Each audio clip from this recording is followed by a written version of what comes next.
So here's my basic premise for that white privilege conversation, right? So, did all white people own slaves? No. In the United States? No. Was it a large majority or a small minority of people who owned slaves? Small minority. It was a small minority, right? So the majority of white people did not own slaves. A small majority, a small minority did own slaves. So in that economy, who are the slave owners' peers? Who do they go to plays with? Who do they sit next to an orchestra? Who do they have lunch with? Who do they hang out with? Members of class, their own class. So members of their own class, and typically members of their own class would also be slave owners. Right? So slave owners hung out with other slave owners, which were a small minority of people. What did the rest of the white people do?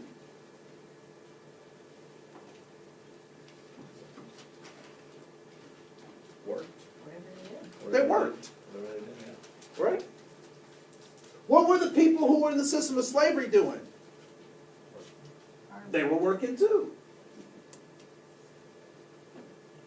So we have white people working, and we have people in the system called the system of slavery working, and then we have owners hanging out with other owners. So to an owner, my peers are those people who also own. Which means that if you don't own, you may as well be what to me? A person in the institution of slavery. You may as well be a slave. Andre, I have a question about Yeah. that. Why did a few people decide to go all the way to another country to choose people from there for slavery, when there are probably all kinds of people in this country already, including whites, that they could have had as slaves? Yep. So the question is, why did they pick slaves? So there's probably three ways to answer this. The first way I think is inappropriate, which is what a lot of people would suggest. And their suggestion is that white people are innately evil. That's why they did it. I think that's the wrong way to answer that question. It's not helpful. It doesn't lead us to anything positive. The other part is economy, right? So the economics of it kind of made sense. The other thing that made the system of Wait a slavery. minute. I'm sorry. How does the economy of it make sense? Because the slaves were brought from other continents. So it's not like they're indigenous, like Native Americans, and they enslaved them. So I'm sorry. Let's put it like this: economy of scale, right? Okay. So if I have, and I don't know the numbers of folks who travel on the ships. Forgive my ignorance on that stuff. They would pack the ship so full of people, knowing that they only needed so many people to make it across the ocean.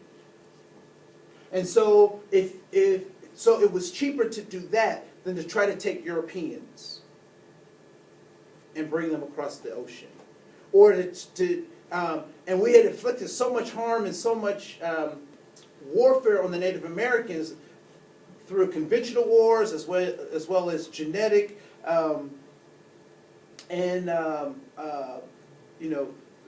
what we would call now biochemical warfare, right? So we use germs as one of those things. So we were decimating that population.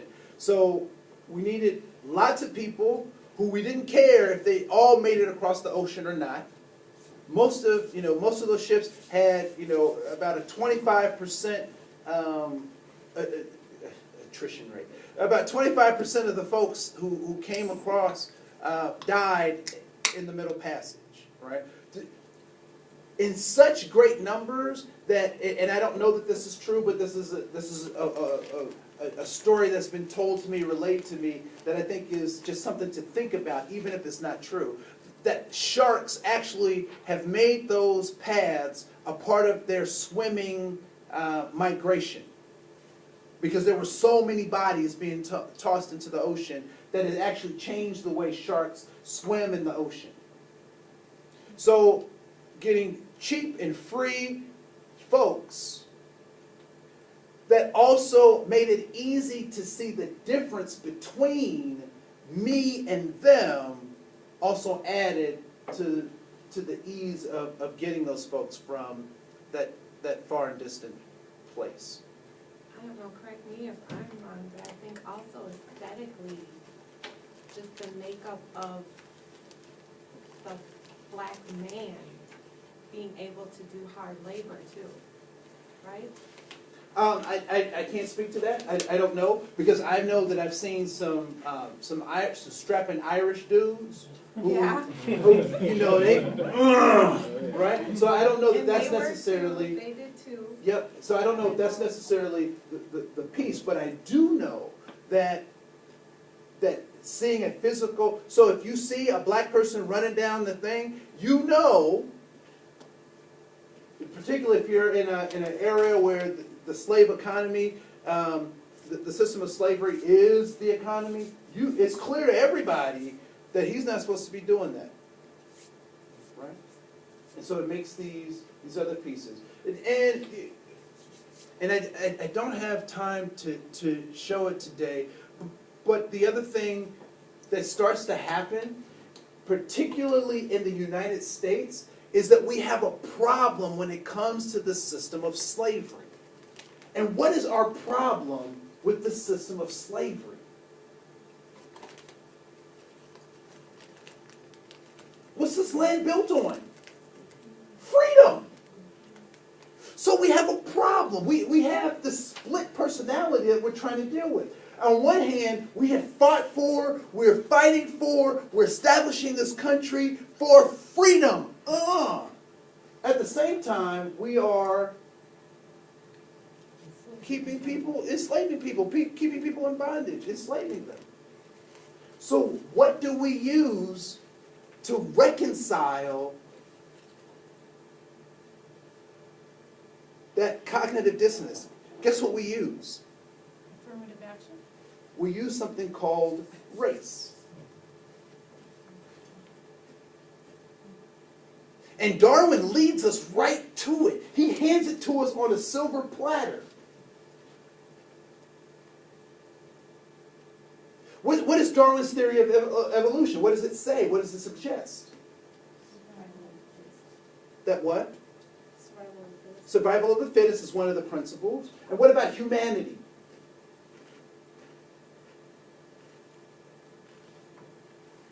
What does Darwin say about humanity?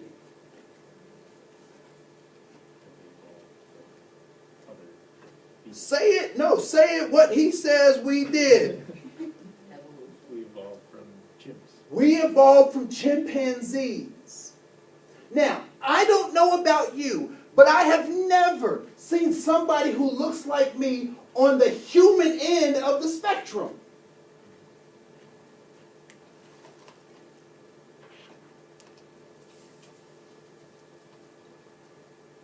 For some reason, people who look like me are always in the middle.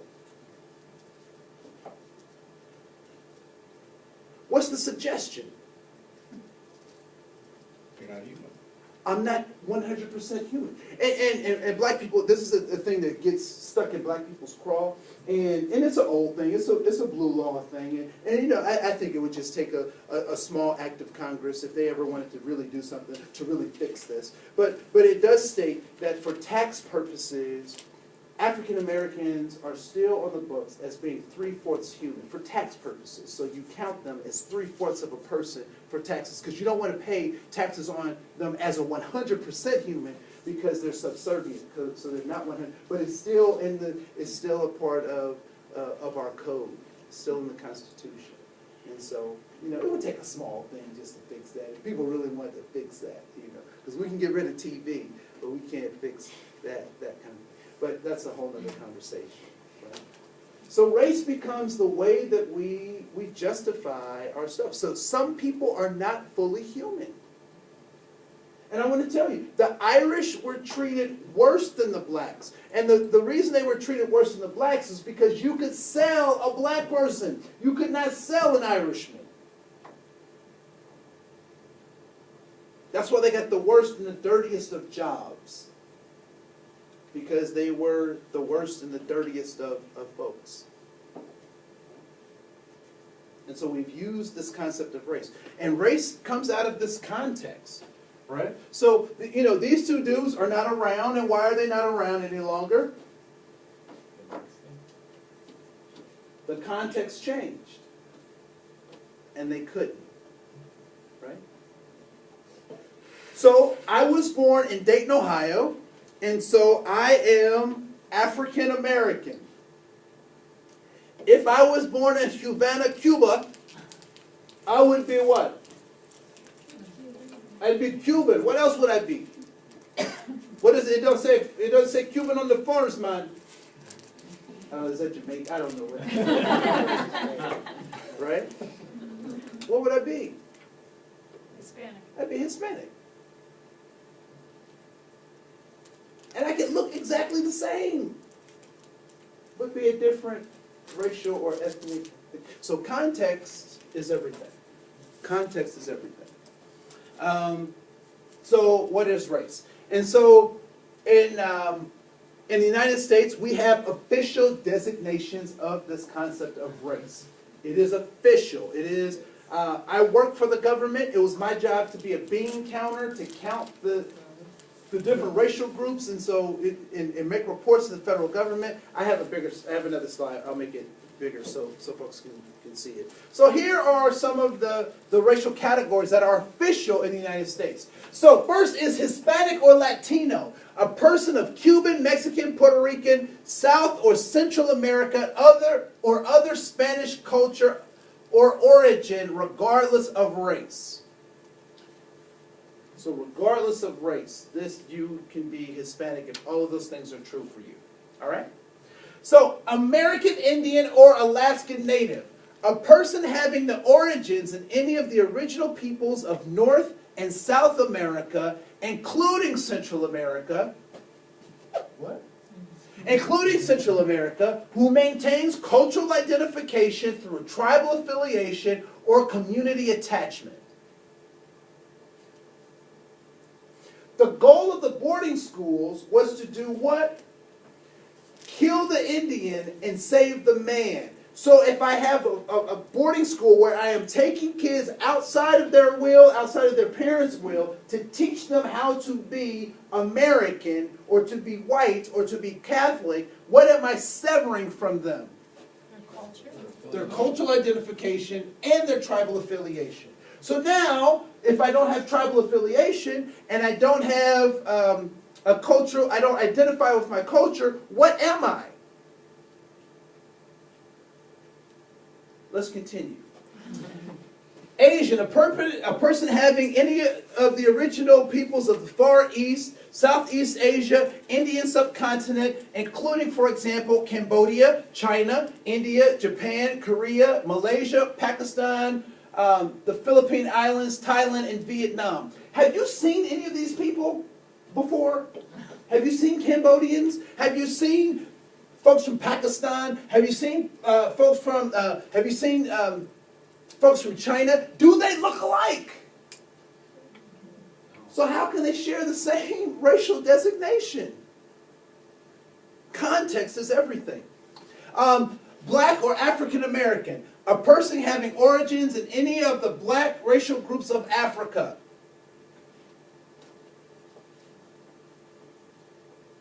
I was mad because I got a sentence, but I've gotten over that. Everybody else got a little paragraph. But I'm used to it because February is the shortest month for Black history. But Native Hawaiian or other Pacific Islander, a person having origins in any of the original groups of Hawaii, Guam, Samoa, or Pacific Islands. The Rock, Dwayne Johnson. What would you say he is when you look at him? What would you say when you look at him? What is he? I think it's Samoa. Anybody seen Dwayne Johnson? You know what I'm talking about, right? If you smell the rock, you know, right? Yeah, he's Samoan. And then white. This is what I think is so funny. This cracks me up, gets me rolling. White, a person having any of the origins of the original peoples of Europe, the Middle East, or North Africa.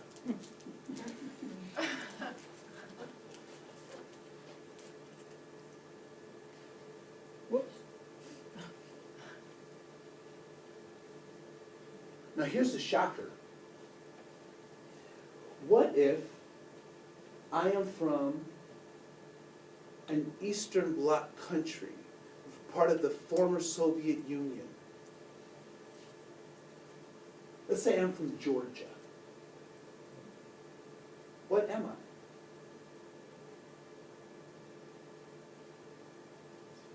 Are you Asian or are you white? What am I? White, Georgian? No, I'm talking about how do we, what classification do we, this is the official classification, where do I fit in there? Where do I fit?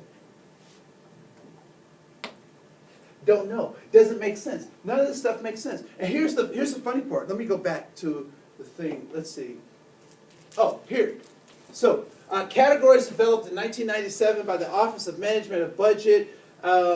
They are used to describe groups in which individuals belong, identify with, or belong to in the eyes of the community. Belong to in the eyes of the community. The categories do not denote scientific definitions of anthropological origins. These designations are used to categorize U.S. citizens, resident aliens, and other eligible non-citizens. Why are we using this if it's not based on science? Is the government wrong? I don't know. It makes me think. I get curious. So this is a young lady from Shakopee, and if you get a chance to get the National Geographic's, pictures of the yearbook, you'll see a number of these pictures in there. Just gorgeous, gorgeous, gorgeous pictures. What's her race? Don't read it yet. Just tell me, what do you think? What is she?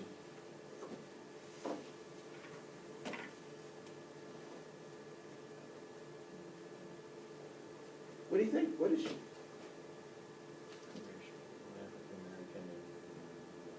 Biracial, African American, and white. Well, she is. That's exactly who she is. Her name is Amani. She's African American and German. She has some bone marrow cancer. Bone marrow failure disease. And so she's looking for some bone marrow. So if you know anybody, contribute. These two individuals, what are their racial groups?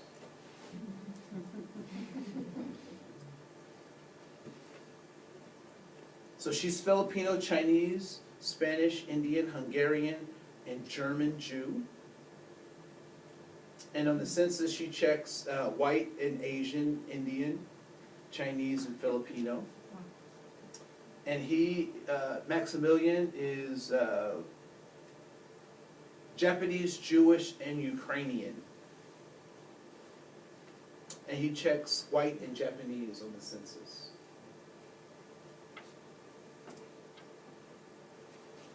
So,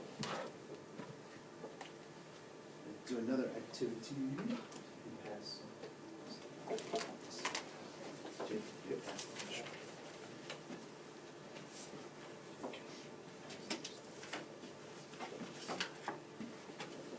Sorry, yeah, you just put in some lotion in here, sorry.